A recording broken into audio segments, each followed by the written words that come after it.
Ano po yan? Kuya, may load kayo? Ay, meron po. Magpapaload sana po ako eh. Anong load po? Sa TM. TM? Ay, meron. Kaso yung iloload ko po, kailangan lang po, dito lang po sa Bicol. Kapag tinawag ko po yung load, dito lang sa Bicol. Hindi pwedeng itawag sa Manila. Anong klaseng TM yan, kuya? Wala naman yung ganyan dito eh. Wala bang ganyan? Wala po. May ganun ba? Kasi may nakapagsabi sa akin na pwede naman daw yon yung pag nagpaload ka, yung dito lang sa Bicol, hindi pwedeng itawag sa Maynila. Bawal yan, kuya. Wala naman ganyan talaga. Promise. Ay, wala ba? Sino ba nagsabi sa akin nun? Kala ko mayroon pa naman. Sayang pa naman. Ang layo pa naman ng linakad ko. Taga saan ka ba, kuya? Doon pa ako sa taas.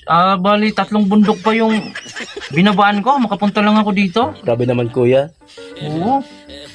Bali, pwede bang makautang ako dito, kuya? Ngayon ko pala na magbibili, kuya. Tapos Ay. utang ka na. Ay, ganun ba? Grabe naman. Ngayon pa lang. Ibig sabihin, kapag first time pala dito, hindi na pwedeng mangutang.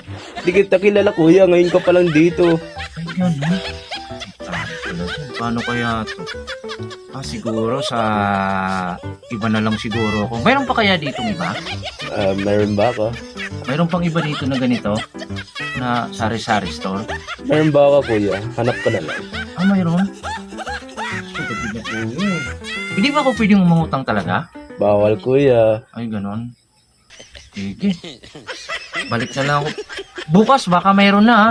Opo. Sige, balik na lang ako ha. Sige, kuya. Sayang ha. Sige, salamat. Sige.